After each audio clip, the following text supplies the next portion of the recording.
A dark bedroom, a wrist sensor glows against the skin. The body is asleep, but the data is not. A pulse wave rises, temperature shifts by a fraction, breathing slows. The wrist moves once, then becomes still, long before pain, before panic, before the call for help.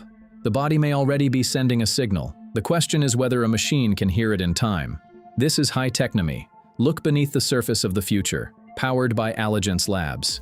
This episode explores the wearable device becoming a permanent witness to the human body. For most of medical history, healthcare has depended on snapshots, a clinic visit, a blood test, an ECG captured in one narrow moment. But many emergencies do not appear all at once. They emerge through patterns, a rhythm that becomes irregular, a fall followed by silence, a seizure detected through motion and physiology, an infection hinted at by sleep, heart rate, breathing, and temperature before symptoms are obvious. Wearables promise a new layer of medicine, not diagnosis on demand, but continuous observation. The future may not be a doctor on the wrist. It may be something more modest and more disruptive. A 24-hour witness. At a triage desk, a clinician makes decisions from fragments. A patient describes dizziness from yesterday. A heartbeat sounds normal today. Blood pressure is captured under fluorescent light. A short ECG may show nothing unusual. Medicine is full of these gaps. The body changes between appointments. Symptoms come and go. Dangerous rhythms can appear for minutes, then vanish. Falls happen in empty rooms. Nighttime breathing problems disappear by morning. The clinician is trained to interpret uncertainty, but the evidence often arrives late, incomplete, or stripped of context. Wearables change the shape of that evidence.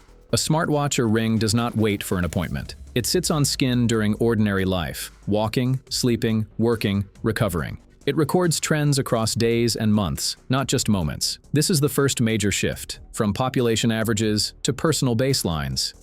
For one person, a resting heart rate of 58 may be normal. For another, it may be unusual. The number alone matters less than the deviation from that person's own pattern. A wearable can begin to learn that pattern. Resting heart rate variability, movement, sleep timing, respiratory trends, skin temperature. Then it watches for changes that persist, combine, or arrive in the wrong context. Not every change is disease. The body is noisy. Stress, travel, alcohol, poor sleep, exercise, medication, and illness can all distort the signal. But the central idea is powerful. Healthcare has always asked, what is happening now? Wearables ask a different question. What has been changing? The body does not speak in clean numbers. It speaks in motion, light, heat, electricity, and noise. Photoplethysmography, or PPG, uses tiny lights, often green LEDs, to estimate blood volume changes beneath the skin. As the heart pumps, capillaries expand and contract. The reflected light changes. From that flicker, the device estimates pulse. An ECG feature works differently. When a user touches a watch crown or bezel, the device can record a single electrical view of the heart rhythm. It is not a hospital 12-lead ECG, but for certain rhythm questions, it can be clinically meaningful enough to trigger follow-up. Motion sensors add context. Accelerometers and gyroscopes detect impact, rotation, stillness, gait, tremor, and activity. Oxygen sensors estimate blood oxygen using red and infrared light. Temperature sensors track relative changes. Some devices measure electrodermal activity, tiny shifts in skin conductance linked to sweat gland activity, and the autonomic nervous system. Individually, each signal is limited. PPG can be distorted by motion, skin tone, tattoos, poor fit, cold hands, sweat, or loose contact.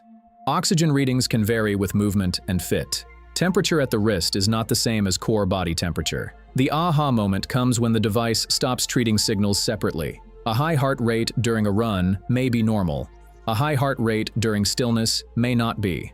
A sudden impact may be exercise. But impact plus immobility may suggest a fall.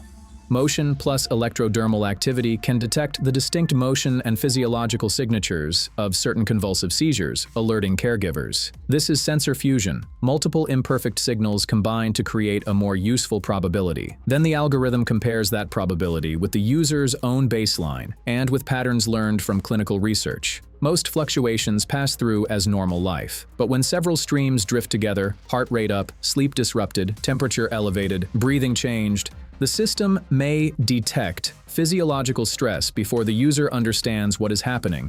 This is the frontier. not a single magic sensor, but a pattern engine attached to the body. The most mature example is atrial fibrillation detection.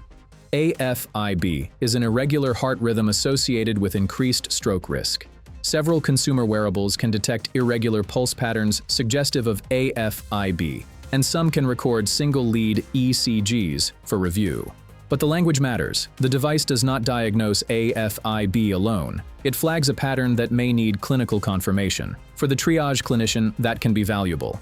Instead of a vague memory of palpitations, the patient may arrive with a time-stamped rhythm strip or an irregular rhythm notification. The evidence is still imperfect, but it is no longer only verbal. Fall detection is more immediate. A watch senses a hard impact and unusual stillness.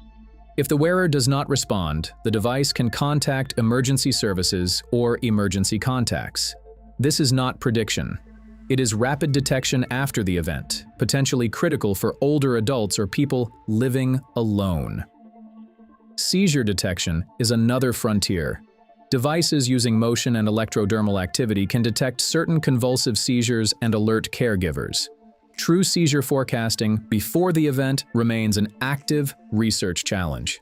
Then there is infection.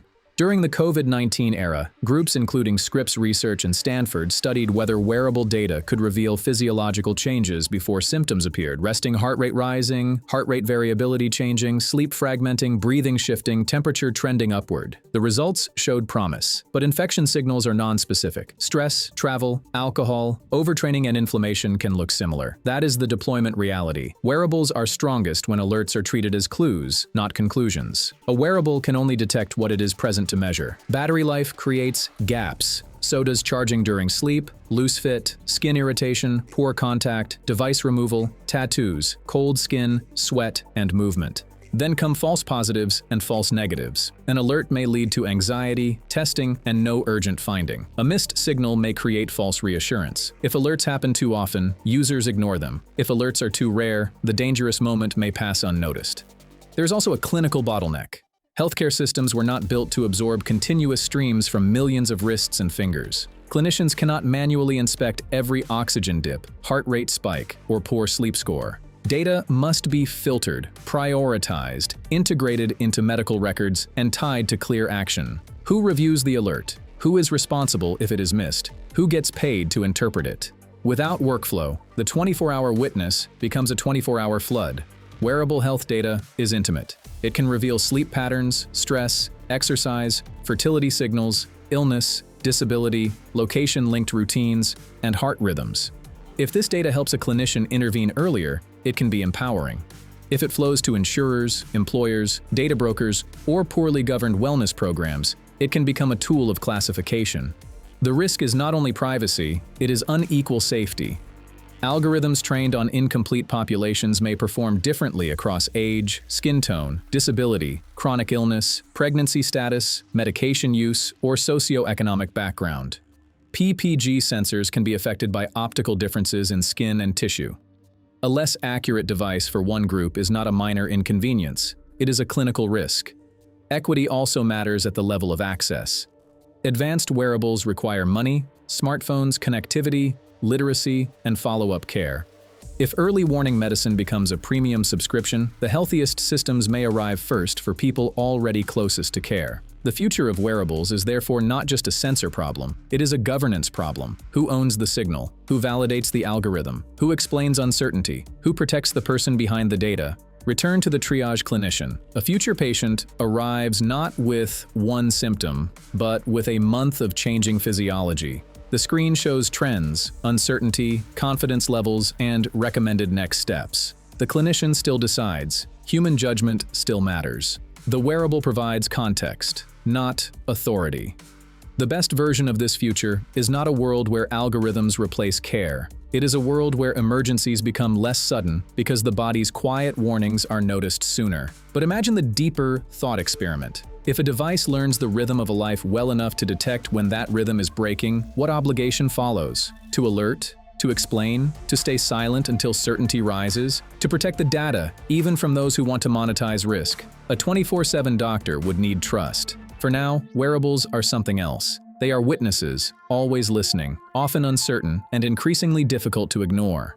If you enjoy deep dives into the technologies shaping our future, consider subscribing to HiTechnomy. This is HiTechnomy. Look beneath the surface of the future. Join us next time as we explore another technology, system, or breakthrough shaping our world, powered by Alligence Labs.